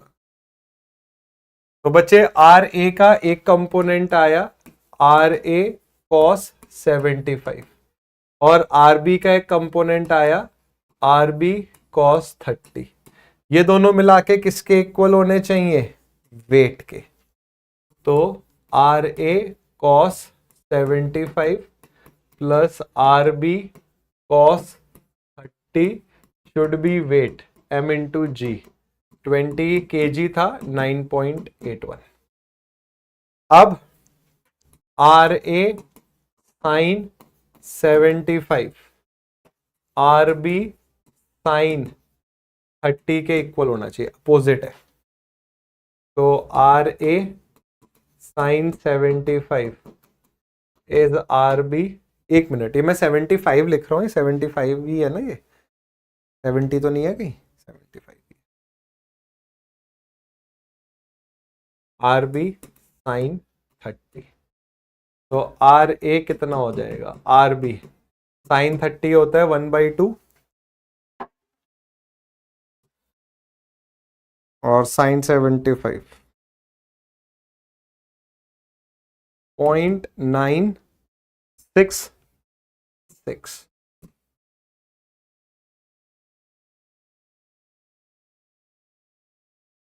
तो आर ए 0.517 है आर बी के।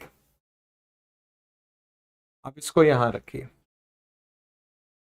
तो cos 75 निकाल लो, cos 75 0.259 0.517 R B plus cos 30 कितना होता है? √3/2 होता है R B is equals to 20 into 9.8।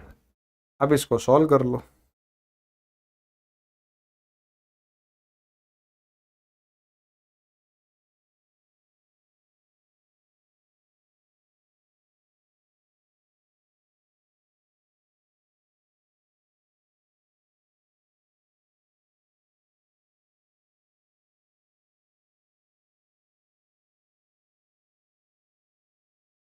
ये आ रही है वैल्यू 196.23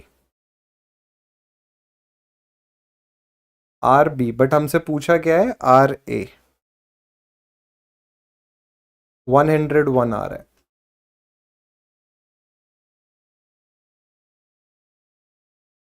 आर बी की वैल्यू आएगी 1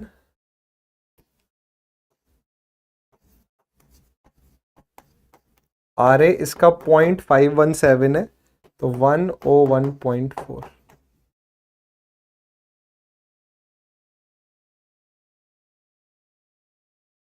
अरे क्यों नहीं आ रहे बच्चे? बात के एंगल में क्या है, कितना आसान है। वर्टिकल अपोजिट है। अब तुम बिल्कुल स्कूल में नहीं पढ़ाई करोगे तो क्या होगा? वर्टिकल अपोजिट नहीं पढ़ा, ये लाइन जा रही है, ये लाइन जा रही है, तो ये दोनों एंगल इक्वल होंगे। मैं आपसे कह रहा हूं, ये एक लाइन, आपको इन दो लाइन के बीच का एंगल पता है। इस लाइन को ऊपर ले जाओ, इस लाइन को आगे खिसकाओ, तो ये लाइन और ये लाइन, इनके बीच का एंगल इक्वल होगा। मैं लाइन का कलर बदल देता हूं, देखो ये लाइन और ये लाइन, तो इनके बीच के एंगल इक्वल होंगे, वर्टिकल अपोजिट। सिमिलरली ये लाइन और ये लाइन,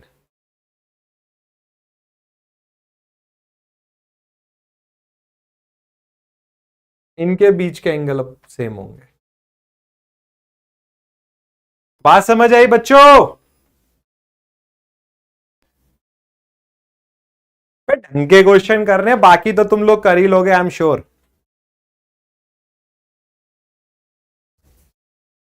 ये सबसे टॉप लेवल है, ये समझ में आ गया, सब हो जाएंगे।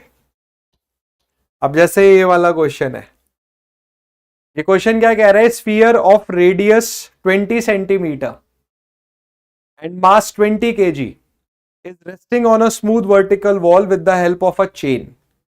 तो बच्चे ये चेन है, यहां तक, ये चेन की लेंथ यहां तक है। चेन कितनी है? 30 सेंटीमीटर है और रेडियस 20 सेंटीमीटर है। इन्होंने बोला reaction of the wall and the tension in the chain बताइए कितना होगा। फ्री बॉडी डायग्राम बनाओ। एक तो बच्चे सेंट्रॉइड से वेट एक्ट करेगा, ठीक है। अगर मैं आपसे बोलूं कि और बताओ क्या होगा, आप बोलोगे सर जहां बॉडी टच कर रही है यहां पर एक रिएक्शन आना चाहिए।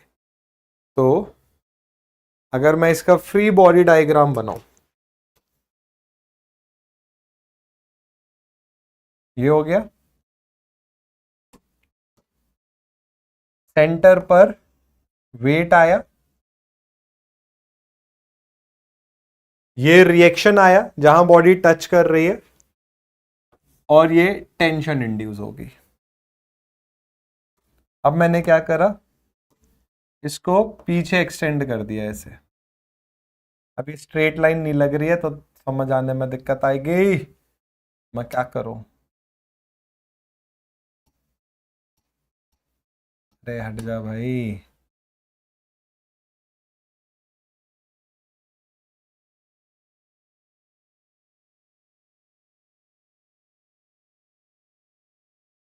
आई बिलीव ये क्वेश्चन थोड़ा सा आसान लगना चाहिए, इस तरीके से।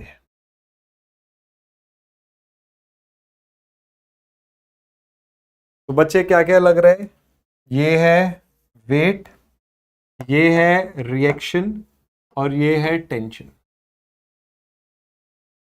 ये वैल्यू है 30 सेंटीमीटर, ये वैल्यू है 20 सेंटीमीटर। लामीज थ्योरम निकालनी है। तीन फोर्स तो हमें दिख गई, तीन फोर्स हमें दिख गई, हमें तीन एंगल निकालने हैं। बिल्कुल हो जाता है, लामीज से भी हो जाता है, इसको लामीज से कर लो, जो मेथड आपको ठीक लगे। मेन है एंगल पता करना। आपने बोला कि सर अब क्या करें यहां पर, मैं बोला थोड़ा सा दिमाग लगाओ, इसको एक्सटेंड करते हुए ऐसे ले जाओ, ठीक है, और ये ऐसे ले आओ। ये एक राइट एंगल ट्राइंगल मान लो, नेमिंग कर लो। ये पॉइंट ए मान लो, पॉइंट बी मान लो, सेंटर सी मान लो, ठीक है, ए बी सी पॉइंट हो गया। इस एंगल को थीटा मान लो। आपको एंगल निकालने पड़ेंगे, कौन कौन से एंगल, एक आपको ये एंगल निकालना है, एक आपको ये एंगल निकालना है, और एक आपको ये एंगल निकालना है। ये तीन एंगल निकालने पड़ेंगे, ठीक है। ये थीटा है, थीटा के सामने परपेंडिकुलर होता है। तो आपने बोला कि सर साइन थीटा होता है परपेंडिकुलर अपॉन हाइपोटेन्यूज। परपेंडिकुलर क्या है, बीसी, और हाइपोटेन्यूज क्या है, एसी। कोई बच्चा मुझे बीसी की वैल्यू बता सकता है इस क्वेश्चन में कितनी गिवन है? तो बच्चा मुझे बता सकता है बीसी कितना है?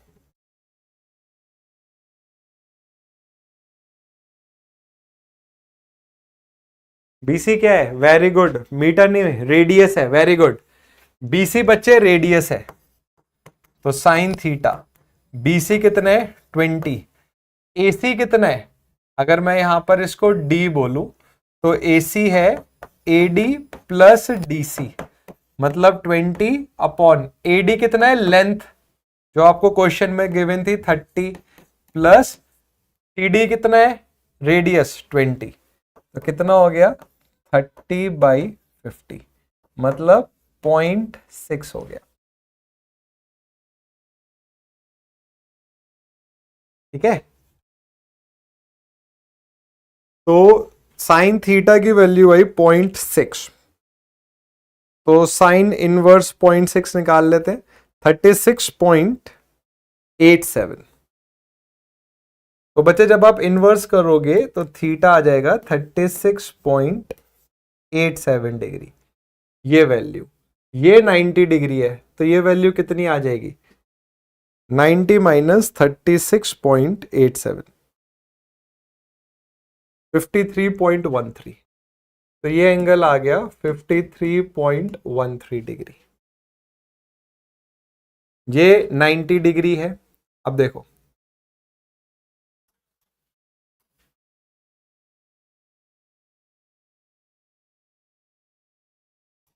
ये 53.3 है, तो बच्चे ये एंगल कितना होगा, 90 में से घटा दो इसको, 36.87 हो जाएगा ये एंगल। और ये पूरा एंगल कितना है, ये एंगल कितना है 180 डिग्री। तो आपके पास सारे एंगल आ गए। हमें मान लो रिएक्शन निकालना है या हमें टेंशन निकालनी है, लेट्स से हमें टेंशन निकालनी है, तो टी, ठीक है, टेंशन, दो फोर्सेस जो हैं इनके बीच का एंगल कितना है 90 डिग्री है, आर और डब्ल्यू के बीच का एंगल, तो sine 90 is equals to, weight हमें पता है क्योंकि मास गिवन है, डब्ल्यू है, बाकी जो दो फोर्सेस हैं इनके बीच का एंगल कितना है 53.13, तो साइन 53.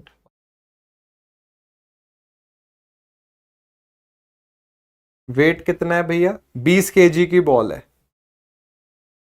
तो साइन 90 तो 1 होता है, 20 केजी 20 इंटू 9.81, और ये कितना हो गया साइन 53.13.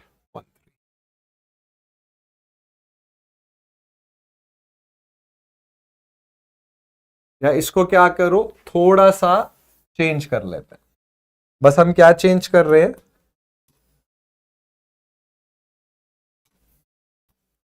इस रिएक्शन फोर्स को ना या ऐसे बना लेते हैं, ये W है, यहां पर ये टेंशन है, रिएक्शन को यहां लिख दो, बस है समझने के पॉइंट ऑफ व्यू से आसान हो जाता है, एंगल्स का इशू नहीं आता फिर। अब देखो आप इसे रिजल्टेंट के उस पर भी कर सकते हो, जैसे ये एंगल थीटा है, ये टेंशन है, तो एक इधर आ गया, तो T this value is what, ये एंगल है कॉस, T कॉस 53.13, तो सीधा ही हो जाएगा, लैमिस की भी जरूरत नहीं है, यहीं से कर सकते हो आप। हाँ बच्चे देखो ये टेंशन है, ये एंगल आ रहा है यहां पर, तो ये एंगल कितना हो गया 36.87, दिस एंगल इज 36.87, तो एक कंपोनेंट ये हो गया T कॉस 36.87 और एक इधर चला जाएगा। अब ये जो T कॉस 36.87 है इसको वेट के इक्वल कर दीजिए, तो 20 इंटू 9.81 डिवाइडेड बाई कॉस 36.87, ये वैल्यू आनी चाहिए 245। पूछा गया है रिएक्शन पूछा, तो मैंने वैल्यू वहां पे रिएक्शन की लिखी हुई है, तो ये आया 245.25। रिएक्शन किसके इक्वल होगा, देखो टी का एक कंपोनेंट ये है, ये क्या जाएगा, ये साइन जाएगा, तो रिएक्शन किसके इक्वल होगा टी साइन थीटा के, तो टी कितना है 245.25 और साइन थीटा कितना है 0.6।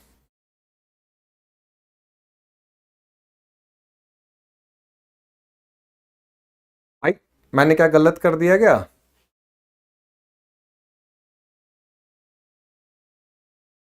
ट्वेंटी सेंटीमीटर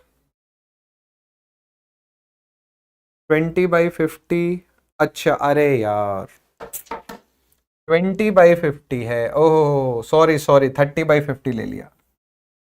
चलो method is more important, calculation में अभी ठीक कर लेता हूं, मैथड समझ आया बच्चों,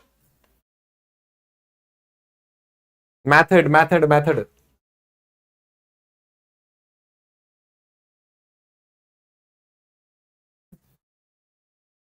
कोई नहीं, मैथड देखते हैं, तो साइन थीटा कितना हो जाएगा 20/50 मीन्स 0.4। चलो एक बार आप मुझे आंसर बता देते यार, तो साइन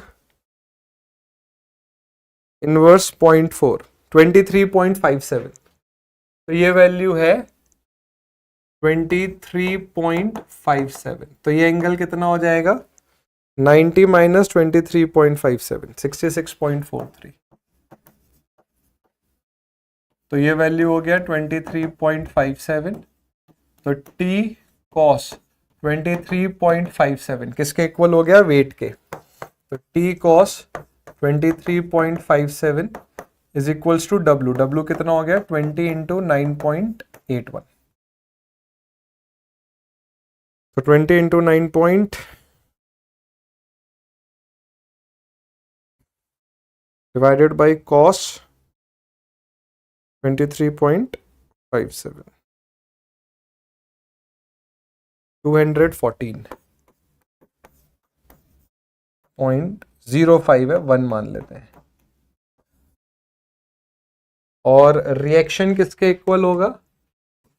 टी साइन थीटा के।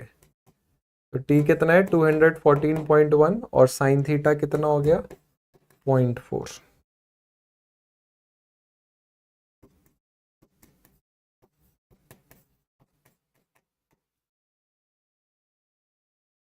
A option.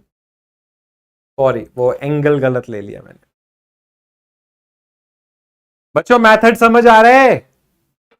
ये वाले क्वेश्चन ना देख के बच्चा डरता है पहले, तो डर निकल जाना चाहिए। ये सबसे हाई फाई क्वेश्चंस हैं, ये हो गए तो बाकी सब तो हो ही जाएंगे।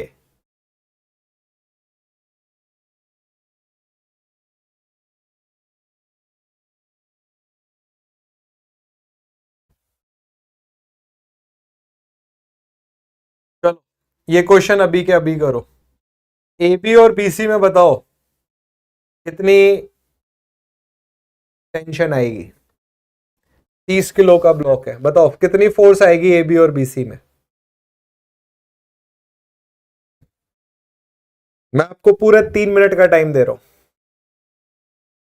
देखते हैं सबसे पहले कौन बताता है। बच्चों जब तक ये क्वेश्चन नहीं होंगे, और ये बात याद रखिए, जब टीचर बता रहे होते ना, पढ़ा रहे होते, तब चीजें बहुत आसान लगती हैं। आप देखते हैं कितने बच्चे आंसर दे पाते हैं।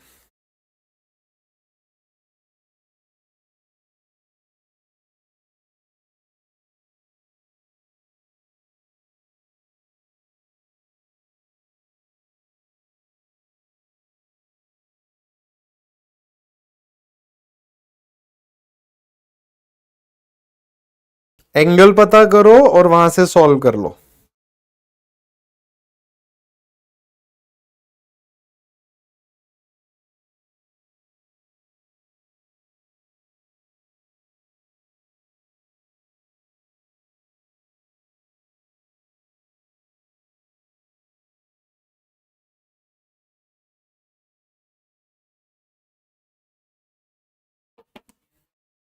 न्यूटन में आना चाहिए, न्यूटन में बताओ। देखो बच्चों कैसे होगा, सबसे पहले इसको ऐसे ऊपर एक्सटेंड कर दीजिए। बच्चे ये एंगल 40 है, ये 90 है, तो ये बचा हुआ एंगल होना चाहिए 50। ये 30 है, तो ये बचा हुआ एंगल होना चाहिए 60। ठीक है, या तो आप इसको लामीज थ्योरम से कर लो या बैलेंस करके कर लो। जैसे एक क्या हो जाएगा, फोर्स एफ मान लो, तो एफ ए मान लो, तो एफ ए बी यहां कितना लगेगा? cos 30। और यहां कितना लगेगा? F B C cos 40। ये दोनों आपस में इक्वल हो गए। यहां क्या होगा? F A B sine 60, sorry sine नहीं, sorry cos. F A B sine 30, angle 30 है। और क्या लगेगा? F B C sine 40। तो ये दोनों आपस में इक्वल, इन दोनों का समेशन 30 इंटू 9.81 के इक्वल। तो बच्चे एफ ए बी कॉस 30 कितना होता है? √3/2 होता है। एफ बी सी cos 40 की वैल्यू निकाल लीजिए। बट अच्छी बात यह है कि बहुत सारे बच्चे आंसर दे रहे हैं, सही या गलत तो अलग बात है, बट एटलीस्ट ट्राई कर रहे हैं, वो बहुत अच्छी बात है। 0.766।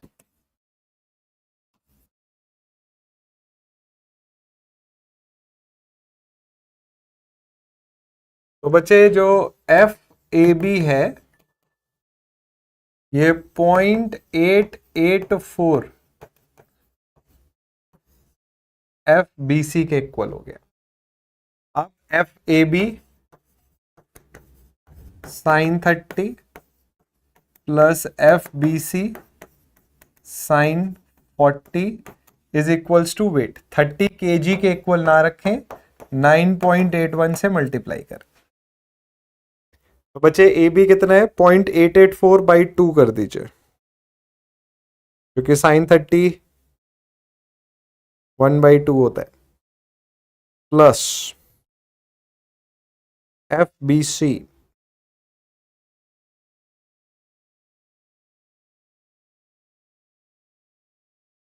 वैल्यू आ जाएगी 1.08 एफ बी सी 30 इंटू 9.81, तो 30 इंटू 9.81 बाई आंसर 271.3 न्यूटन। और एफ ए बी क्या हो जाएगा इसका 0.884 टाइम्स।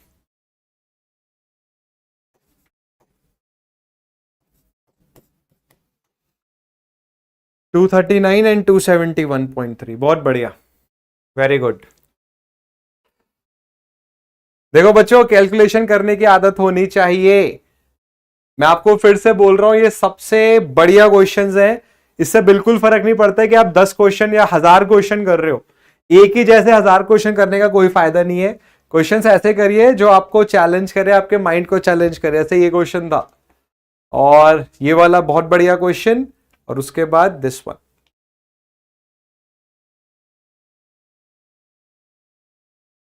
बात समझ आई बच्चों?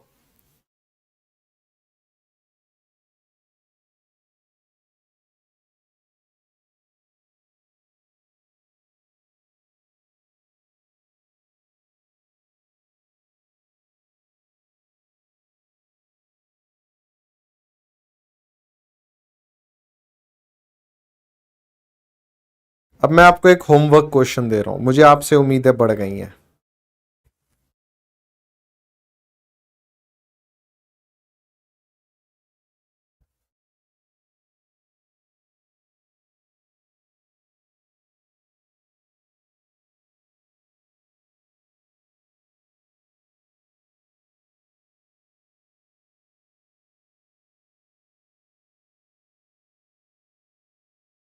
चलो, एक होमवर्क क्वेश्चन देता हूं मैं आपको, तो करके लाना, अच्छा दिमाग लगेगा इस क्वेश्चन में।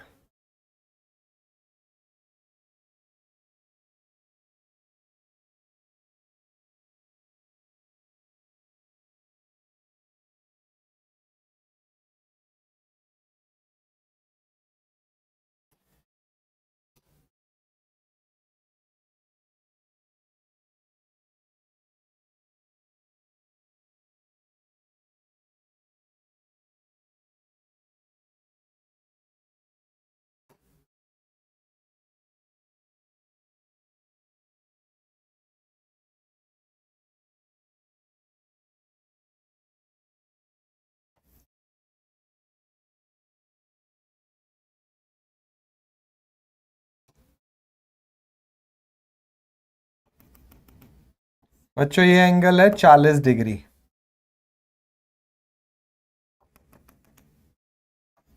ये एंगल है 15 डिग्री। जो रेडियस है वो 1.5 मीटर है।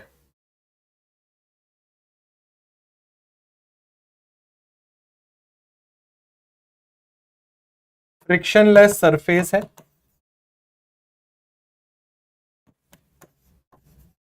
तो जैसे अभी तक करते आ रहे थे वही करना है। और इस बॉडी का वेट, इस सर्कल का जो वेट है वो 100 न्यूटन है। ठीक है, आपको बताना है, जैसे ये बी पॉइंट मान लेते हैं, ये सी पॉइंट मान लेते हैं, तो आर बी और आर सी की वैल्यू क्या होगी। मैं आपको करेक्ट आंसर तो नहीं बताऊंगा, वरना वो आप मर पिट के ले आओगे। ठीक है, जिसको सी है ना उसको सी ना बोलकर ए बोल रहा हूं मैं, क्या अगर मैंने नाम बदला तो फिर कंफ्यूजन आता है। मैं आपको एक रेंज दे रहा हूं, तो अगर आपका आंसर इस रेंज में आ रहा है तो आप मुझे अपना आंसर भेज सकते हैं, और अगर नहीं आ रहा है तो कैलकुलेट करिए। आर ए की जो वैल्यू आएगी वो 50 से लेकर 50, चलो ज्यादा ही हो जाएगा। आर ए की वैल्यू 60 से लेकर 80 के बीच में आएगी। एग्जैक्ट आंसर नहीं बता रहा हूं मैं, क्योंकि एग्जैक्ट बताऊंगा तो फिर बच्चा आ रहे ये भी तो हो जाएगा वो भी तो हो जाएगा करके ले ही आते हैं फिर। तो अगर आर ए सही आ गया तो आर बी भी सही आ ही जाएगा। तो अगर आपका आंसर 60 और 80 के बीच में आता है तो संपर्क करें, मेल करें। नहीं आता तो कोई बात नहीं, बट इसमें बच्चे बिल्कुल सेम क्वेश्चन है, बस ये 40 डिग्री है 15 डिग्री है। अभी हमने सेम क्वेश्चन करा है ऐसा, ये वाला। बस आपको ये बताना है कि एंगल सेंटर पे बनेंगे क्या, ये पता करना है आपने। और अगर ये आपने पता कर लिया तो काम हो जाएगा आपका। कहां गया भाई? ठीक है, इसको सॉल्व करना है। कोई बात नहीं बच्चे, लैमीज से करो आंसर सेम आएगा, चाहे आप लैमीज से करो चाहे रिजॉल्व करके करो, जो मेथड आपको ठीक लगता है आप उससे कर सकते हो। ठीक है बच्चों, तो we are done with today session. कल हम एक बहुत इंटरेस्टिंग टॉपिक करेंगे which is moment of inertia. ठीक है, इसको कवर करेंगे। इसका बहुत एक्सटेंसिव यूज है बच्चों, सोम में और एफएम में और स्ट्रक्चरल एनालिसिस में। मतलब पूरी स्ट्रक्चरल इंजीनियरिंग में यूज है इसका, स्टील तो पूरा इसी पर होता है। तो कल मोमेंट ऑफ इनर्शिया पढ़ेंगे। क्वेश्चन करके लाना, आंसर बताना क्या होगा। ठीक है, चलो मिलते हैं बच्चों नेक्स्ट सेशन में कल 4 बजे। कल का सेशन थोड़ा छोटा रहेगा क्योंकि 4 बजे एक यूट्यूब पर इवेंट है जहां हम एक बहुत बड़ी खबर लेकर आ रहे हैं, तो उसमें भी आप जुड़े आएगा। बाय बच्चों, आदियोस, ग्रासियस है, ग्रासियस।